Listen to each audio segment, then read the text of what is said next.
हमने last lecture में क्या किया था, सबको याद ही होगा। हमने 5 ग्रुप स्टडी किए थे और उन 5 ग्रुप की मदद से हमने लेजर्स भी क्रिएट किए थे। हमने क्या पढ़ा था कि हमारे टोटल ग्रुप्स कितने होते हैं, 28, जिनको हमने 2 पार्ट्स में डिवाइड किया हुआ है, प्राइमरी ग्रुप और सेकेंडरी ग्रुप्स। सेकेंडरी को हम सब ग्रुप्स भी बोल सकते हैं, हमने ये पढ़ा था। और आज हम इनको फर्दर आगे स्टडी कर रहे हैं, क्योंकि अभी हमारे टोटल 28 ग्रुप्स हैं, जिनमें से अभी हमारे 5 हो चुके हैं। नेक्स्ट 5 हम आज के लेक्चर में कर रहे हैं। ठीक है, किसी को कोई भी डाउट है प्रीवियस लेक्चर में तो आप मुझे कमेंट बॉक्स में अपना कमेंट करके अपने डाउट को क्लियर कर सकते हो। वर्क इन एजुकेशनल मोड पर जाकर हम अपनी कंपनी को ओपन करते हैं। आपको पता ही होगा, हमने फर्स्ट लेक्चर में किया था कि हमारी कितने टाइप्स की टैली होता है और कितने टाइप्स की टैली होती है और हर टैली का क्या यूज है, किसकी कितनी फीस होती है, ये सब भी हमने अपने डाउट्स क्लियर कर लिए थे। आज जो हम टॉपिक कर रहे हैं, नेक्स्ट 5 ग्रुप्स करेंगे। अकाउंट्स इन्फो में जाकर ग्रुप्स, सबसे पहले हमें पता था कि जो ग्रुप्स हैं वो हमें बनाने की कोई जरूरत नहीं होती। टैली ने हमें बाय डिफॉल्ट ग्रुप्स क्रिएट करके दिए हुए हैं। Bank account, bank OCC account, bank OD account, branch या डिविजन्स, कैपिटल अकाउंट, ये 5 ग्रुप्स हमारे पहले हो चुके हैं। आज जो हम नेक्स्ट ग्रुप कर रहे हैं 6 नंबर पे जो आ रहा है, cash in hand. Cash in hand का मतलब होता है कि आपकी पॉकेट में आपके पास कितना कैश एक टाइम में अवेलेबल रहता है, उसे क्या कहते हैं हम, कैश इन हैंड का ग्रुप। जो भी आपके पास कैश होता है वो किस काम आता है, डेली के एक्सपेंसेस को बियर करने के लिए। जो छोटे छोटे खर्चे होते हैं, जैसे 10 रुपए का चाय का कप, 5 रुपए का पेन, 10 रुपए के पेपर ले आए हम, कोई भी ऐसा स्मॉल एक्सपेंसेस जो आपके बिजनेस में नॉर्मली होते रहते हैं, तो उसके जो कैश का लेजर है, उसके लिए जो कैश हमें चाहिए होता है, उस कैश का जो लेजर हम क्रिएट करेंगे वो किस में क्रिएट करेंगे, कैश इन हैंड में। किस में क्रिएट करेंगे, कैश इन हैंड में। ठीक है, नेक्स्ट डेफिनेशन आती है करंट एसेट्स। सबसे पहली बात देखो, एसेट्स जो होती है वो संपत्तियां होती हैं जो किसी भी बिजनेस को चलाने के लिए जरूरी होती हैं। एक तो बिजनेस में क्या होता है, सामान होता है, एक होती है एसेट्स। जो कोई भी बिजनेस होता है, जो सामान खरीदा जाता है वो कभी भी यूज करने के लिए नहीं खरीदा जाता, वो हमेशा आगे फर्दर सेल करने के लिए खरीदा जाता है। जो हमारे पास एसेट्स होती हैं वो बिजनेस में हमेशा यूज करने के लिए खरीदी जाती है, जैसे लैंड, बिल्डिंग, कोई भी बिल्डिंग होगी, कोई भी मशीनरी होगी, इस टाइप की जो एसेट्स होती है उसको बोलते हैं हम एसेट्स। जो एसेट्स होती हैं वो 2 टाइप की डिवाइडेड होती है, करंट एसेट्स और एक फिक्स्ड एसेट्स। सबसे पहले जो आज हमारा ग्रुप आता है वो करंट एसेट्स का होता है। करंट एसेट्स कौन सी एसेट्स होती हैं, वो एसेट्स जिनको हम इजीली कैश में कन्वर्ट कर सकते हैं, जिन एसेट्स को बिजनेस में हम ओनली 1 ईयर तक यूज करते हैं। कब तक, ओनली 1 ईयर। 1 ईयर के बाद हम इन एसेट्स को यूज करना बंद कर देते हैं। ठीक है, करंट एसेट्स कौन सी होती है, these are those assets which can be converted into cash within 1 year. जो एसेट्स को हम 1 साल के अंदर अंदर सेल करके कैश ले लेते हैं, उन्हें कहते हैं हम करंट एसेट्स। क्लियर है सबको। एग्जाम्पल के लिए सन्ड्री डेटर्स। सन्ड्री डेटर्स क्या होते हैं, एक वो पर्सन जिसको हमने क्रेडिट पर सेल किया है, क्रेडिट पर सेल किया है उससे, और बाद में हमें उससे क्या होंगे, पैसे रिसीव होंगे, उसे कहते हैं हम current assets. Current liabilities. Current liabilities, liabilities का मतलब क्या होता है, देनदारियां। These are those amount which the owner is required to pay to outsider. Liabilities का मतलब होता है वो पैसा जो बिजनेस के मालिक को बाहर के किसी व्यक्ति को देना है, यानी कि जब हमने किसी के पैसे देने हैं उसे क्या कहते हैं हम, current liabilities. These are of 2 types. Current जो लाइबिलिटीज होती है वो कितने टाइप्स की होती है, 2 टाइप्स की होती है, current liabilities and fixed liabilities, या फिर हम इसे नॉन करंट लाइबिलिटीज भी बोल सकते हैं। करंट लाइबिलिटीज वो लाइबिलिटीज होती है जिनकी रीपेमेंट हमें विद इन 1 ईयर करनी होती है, जिनका पैसा हमें 1 साल के अंदर अंदर देना होता है। करंट लाइबिलिटीज कौन सी होती है, जिनकी पेमेंट हमें विद इन 1 ईयर करनी ही करनी होती है। These are those liabilities which the owner is required to pay within 1 year. Within 1 year, जो पैसा बिजनेस के मालिक को 1 साल के अंदर अंदर देना है, आप उसे क्या कहेंगे, करंट लाइबिलिटीज। नेक्स्ट आता है डिपॉजिट्स एसेट्स। डिपॉजिट्स एसेट्स का मतलब क्या होता है, डिपॉजिट्स एसेट्स का मीन होता है कि जब आप कहीं पर फिक्स डिपॉजिट की तरह कहीं पर आपने पैसे को इन्वेस्ट किया, और जो पैसा आपने इन्वेस्ट किया है वो ऐसी जगह पे इन्वेस्ट किया कि आपको टाइम पीरियड और उस टाइम पीरियड के बाद कितना प्रॉफिट मिलेगा ये आपको ऑलरेडी पता है, इसे क्या कहेंगे हम, deposits assets. These are those deposits, yeah, these are those investments in which the owner of investment knows about the time and the profit, कि कितने टाइम में हमें कितना प्रॉफिट होने वाला है, हम उसे क्या कहेंगे, डिपॉजिट्स असेट्स। क्लियर है सबको? ये these are of two types. Basically हमारे पास जो डिपॉजिट्स एसेट्स होती हैं वो टू टाइप में मेनली रहती हैं, fixed deposits and recurring deposits. What you know about the fixed deposits and recurring deposit? अगर किसी स्टूडेंट्स को इसका डिफरेंस पता है तो वो कमेंट बॉक्स में मुझे इसका आंसर दे सकता है। क्लियर है सबको?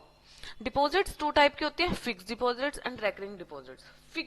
फिक्स्ड क्या होता है, इसका मीनिंग, फिक्स का मतलब होता है एक फिक्स समय के लिए, एक निश्चित समय के लिए, 5 साल, 7 साल, 8 साल। ऐसा नहीं है अगर आपने फिक्स्ड करवा दिया तो आप उसी टाइम तक रहोगे, उसके बाद आपको नहीं, खुली नहीं करवा सकते। तो क्या होता है डिपॉजिट्स एसेट्स में, जब आपने कहीं पर पैसा लगाया और आपने फिक्स्ड टाइम के लिए लगा दिया, कहीं पर फिक्स टाइम के लिए बैंक में एफडी करवा दी और आप उस समय के बाद उसको नहीं,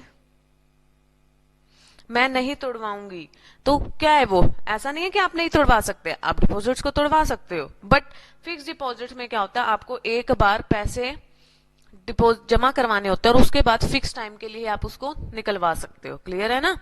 नेक्स्ट आता है रेकरिंग डिपॉजिट। रेकरिंग डिपॉजिट्स का मतलब होता है आरडी। आरडी क्या होता है? आरडी का मतलब होता है जब आपने एक बार आरडी शुरू कर दी तो वो आपको मंथली पे करनी पड़ेगी, ऐसा नहीं है कि एक बार पे कर दी। एफडी और आरडी में यही डिफरेंस होता है, एफडी आप एक बार शुरू कर देते हो तो एक ही बार पे लगाना है पैसा उसमें, लेकिन आरडी में आपको बेसिकली 1 मंथ में भरना होगा। इसमें क्या होता है, आपको जो पैसे मिलेंगे वो रिटर्न के साथ वापिस मिलेंगे कि कितने पैसे आपको मिलने चाहिए, आपको ब्याज के साथ मिलेंगे। मान लीजिए आप हर मंथ 2000 भरते हो, ठीक है, एक साल के आपने कितने भरे, 24,000, तो 24,000 के आपको 28,000 मिल रहे हैं। इसका मतलब क्या है, 3,000 आपको पहले से ही पता था कि आपको कितना पैसे के साथ कितना रिफंड मिलेगा। क्लियर है? तो जितनी भी एसेट्स होती हैं डिपॉजिट्स जिन पर हमें प्रॉफिट और टाइम दोनों पता होता है, उसका लेजर डिपॉजिट एसेट्स में क्रिएट होगा। नेक्स्ट आता है एक्सपेंसेस। एक्सपेंसेस का मतलब क्या होता है, खर्चे। कोई भी बिजनेस आप शुरू करते हो तब भी खर्चे होते हैं, शुरू करने के बाद बिजनेस को चलाते हो मतलब प्रोडक्शन, माल बनाते हो, माल बनाने के बाद आप माल बेचते भी हो तो भी क्या होंगे, खर्चे होंगे आपके। तो ऐसे एक ग्रुप आता है हमारा डायरेक्ट एक्सपेंसेस का। डायरेक्ट एक्सपेंसेस कौन से होते हैं, वो एक्सपेंसेस जो किसी भी बिजनेस को स्टार्टअप मतलब शुरू करने के लिए हो रहे हैं, या फिर प्रोडक्शन ऑफ गुड्स, किसी भी माल को बनाने के लिए जो खर्चे होते हैं हम उसे क्या कहते हैं, डायरेक्ट एक्सपेंसेस। ये खर्चे बेसिकली कहां पर होते हैं, फैक्ट्रीज में होते हैं। कहां पर होते हैं, फैक्ट्रीज में होते हैं। अभी हमने 5 ग्रुप्स की डेफिनेशन पढ़ी है, cash in hand, current assets, current liabilities, deposits assets and direct expenses. आप इन सबकी डेफिनेशन लिख सकते हो। Direct expenses, these are those expenses which occurred in the factory for the startup of business and for the production of goods. Startup of business मतलब business को शुरू करने के लिए, production of goods मतलब माल को बनाने के लिए। Example wages, factory rent, carriage inwards, freight inwards. Clear? Next आता है deposits assets. These are those investment in which we know about the time and profit in return. These examples are fixed deposits, recurring deposits and Kisan Vikas Patra. Current liabilities. These are those liabilities which the owner is required to pay within 1 year. Example, bank overdraft. Bank overdraft क्या होता है, bank overdraft का means होता है, हमने पहले भी किया है कल, जब हमारे अकाउंट में 10,000 रुपीज है और हम अपने क्रेडिट कार्ड को स्वाइप करके या कहीं पर भी यूज करके 12,000 15,000 निकलवा लेते हैं, तो उसको क्या कहेंगे, करंट लाइबिलिटीज का part. Current asset, these are those assets which sold within 1 year and can be converted into cash. Cash in hand, जो हमारे पास बिजनेस में कैश पड़ा हुआ है या हमारी पॉकेट में कैश पड़ा हुआ है, उसे हम क्या कहते हैं, कैश इन हैंड। इस तरीके से आज हमने 5 ग्रुप किए हैं। नेक्स्ट, इन ग्रुप्स के अंदर कैसे लेजर क्रिएट होंगे आज हम वो बनाकर देखते हैं। इन ग्रुप की मदद से हम क्या बनाएंगे, लेजर्स। लेजर्स पे गए, हम क्रिएट कर रहे हैं हम। सबसे पहले देखो मैं कौन सा लेजर बना रही हूं, कैश अकाउंट। मेरे पास कैश पड़ा है तो मैं कैश अकाउंट का लेजर बना रही हूँ। कैश इन हैंड के अंदर बनेगा। तो जो कैश इन हैंड के अंदर, कैश इन हैंड का जो ग्रुप का यूज होता है कभी भी बैंक बैलेंस के लिए नहीं होगा। कैश सिर्फ कैश, जो हमारे पास कैश रखा हुआ उसके लिए यूज होगा। क्लियर है सबको? हमने क्या किया देखिए, कैश का लेजर बनाया, कैश का खाता कैश अकाउंट के अंदर। अगर आपके पास ओपनिंग बैलेंस है 700 तो आपने 700 को फिल कर दिया। ये बन गया हमारा कैश का लेजर। नेक्स्ट लेजर हम कौन सा बनाने वाले थे, करंट एसेट्स के अंदर। करंट एसेट्स के अंदर हमने क्या पढ़ा था, वो एसेट्स होती है जिनको हम 1 ईयर के अंदर अंदर सेल आउट कर देते हैं। तो क्या है, जैसे कि देखिए हमने कौन सा लेजर बनाया, sundry debtors account. Sundry debtor कौन होते हैं, जिनको हमने सेल किया सामान और 1 साल के अंदर अंदर हम कैश में उनको कन्वर्ट कर लेंगे। 1 साल के अंदर अंदर हम उनको कैश में कन्वर्ट कर देंगे। ये हमारी क्या होंगी, current assets. Current asset, current assets में वो कन्वर्ट हो जाती हैं।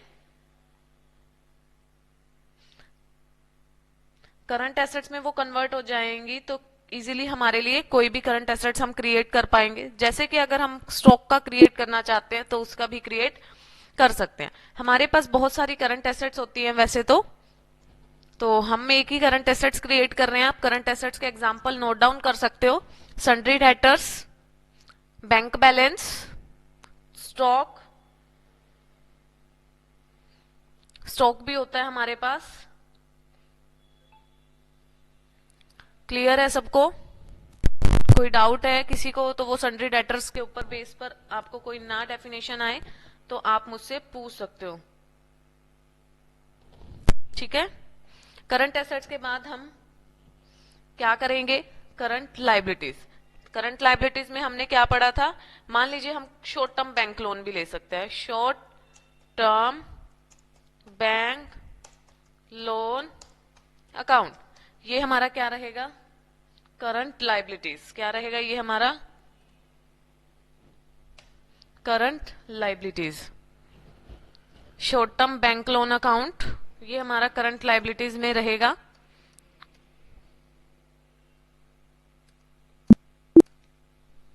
Short term bank loan create हो गया है हमारा। ये हमारी क्या थी, करंट लाइबिलिटीज का ग्रुप था। उसके बाद हमारा कौन सा ग्रुप आया था, हमने फोर्थ ग्रुप कौन सा किया था। आप चेक भी कर सकते हो ग्रुप्स में जाकर कि हमने कौन कौन सा ग्रुप लर्न कर लिया है। फोर्थ ग्रुप हमारा डिपॉजिट एसेट्स और डायरेक्ट एक्सपेंसेस का रहता है। डिपॉजिट एसेट्स का ग्रुप हम लेजर क्रिएट करने हैं, फिक्स्ड डिपॉजिट्स अकाउंट। अगर आप इसका एलाइज निकनेम रखना चाहते हो, एफडी, एफडी किसके अंदर बनेगी, डिपॉजिट एसेट्स के अंदर।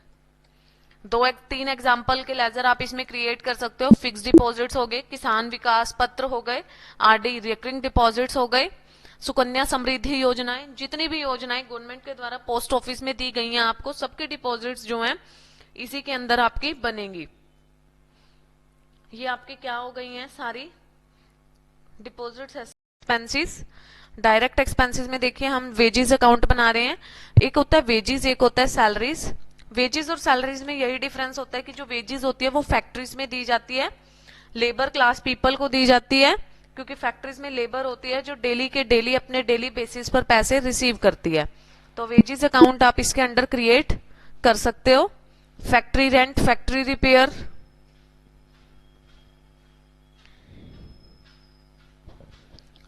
जितने भी खर्चे आपके फैक्ट्री में होते हैं प्रोडक्शन करने के लिए, वो सारे डायरेक्ट एक्सपेंसेस के अंडर ग्रुप में क्रिएट होंगे। अगर आपको इसमें कोई भी डाउट है तो आप कमेंट बॉक्स में मुझे डाउट लिखकर अपना भेज सकते हो। नेक्स्ट लेक्चर में हम नेक्स्ट वीडियो के साथ मिलेंगे। नेक्स्ट 5 ग्रुप्स हम क्रिएट करेंगे। जो भी आपके डाउट होंगे आप वो कमेंट बॉक्स में लिख सकते हो और नेक्स्ट लेक्चर में हम नेक्स्ट 5 वीडियोस के अंदर इसको ग्रुप्स को कवर कर लेंगे। बिकॉज हमारे 28 ग्रुप्स हैं और अभी हमारे 10 ग्रुप्स आज क्लियर हो चुके हैं, जिसमें से हमने कौन कौन सा क्रिएट कर लिया, bank account, bank OCC, bank OD, branch, capital, cash in hand, current assets, liabilities, deposits, direct expenses. हम नेक्स्ट लेक्चर में नेक्स्ट वीडियो के साथ मिलेंगे। Please comment, share, like and subscribe on my channel. Thank you.